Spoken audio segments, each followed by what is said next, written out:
તારીખ 25મી ઓગસ્ટના રોજ ઉધના વિસ્તારના અરવિંદ કિરાણા ચાલ પ્રભુનગર ખાતે રહેતા રઘુનાથ પાત્રાએ પોતાના સગા ભાઈની રવિની તીક્ષ્ણ હત્યાના ઘા મારી તેની કરપીણ હત્યા કરી નાખી હતી અને તે ભાગી છૂટ્યો હતો. ઉધના પોલીસે હત્યાનો ગુનો નોંધી હત્યારા રઘુનાથને પકડવા માટેના ચક્રો ગતિમાન કર્યા હતા. ત્યારે માહિતી મળી હતી કે પોતાનું વતન ઓડિશાના ગંજામના દેવભૂમિ ખાતેના ઘરે છે. તે માહિતીના આધારે પોલીસે ઓડિશા ખાતે પહોંચી આરોપીને દબોચી લઈ સુરત લાવી હતી. ઉધના પોલીસે સગા ભાઈની હત્યા કરી ભાગે છૂટેલ હત્યારા ભાઈની ધરપકડ કરી જેલના સળિયા ગણતો કરી દીધો છે.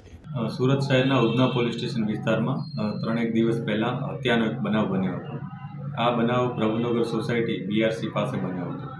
આ બનાવમાં સગા મોટા ભાઈ રઘુનાથ પાત્રાએ પોતાના નાના ભાઈ રવિ પાત્રાને તીક્ષ્ણ હત્યાના ઘા મારી અને હત્યા નિપજાવી હતી.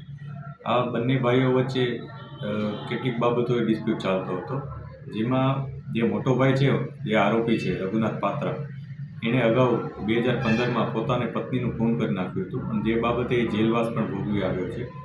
અત્યારે જામીન ઉપર હતો. આ દરમિયાન એને પોતાના નાના ભાઈ સાથે અણબનાવ હતો. એના નાના ભાઈની સગાઈ થઈ ગઈ હતી અને ટૂંક સમયમાં એના મેરેજ હતા. પોતાના નાના ભાઈના મેરેજ થવાના છે અને પોતાના બાકી છે એ બાબતે એને સતત મન દુઃખ થતું હતું અને વારંવાર તેઓ વચ્ચે ઝઘડા થતા હતા. પરિવારમાં પણ એ ઝઘડા કરતો હતો.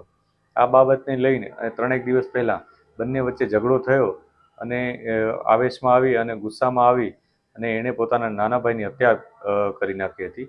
એણે પોતાના નાના ભાઈને તીક્ષ્ણ હથિયારના ઘા વડે આંખ ઉપર, મોઢા ઉપર અને છાતીના ભાગે અને પેટના ભાગે ઈજા પહોંચાડી અને હત્યા નિપજાવી હતી. હત્યા નિપજાવીને તે ત્યાંથી ભાગી ગયો હતો. એનો મોબાઈલ પણ સ્વિચ ઓફ થઈ ગયો હતો. પોલીસ ખૂબ જ અલગ અલગ વિસ્તારોમાં કોમ્બિંગ કરી, અલગ અલગ વિસ્તારોમાં તપાસ કરી અને એની શોધખોળ કરી રહી હતી. અને સુરત શહેરના ઉધના પોલીસ સ્ટેશનની અલગ અલગ ટીમોએ પણ આ કામગીરી આદરેલ હતી અને ખૂબ જ મહેનત બાદ ગઈકાલે આ આરોપી મળી આવ્યો હતો અને એની ધરપકડ કરવામાં આવી છે અને આગળની કાર્યવાહી શરૂ કરવામાં આવી છે.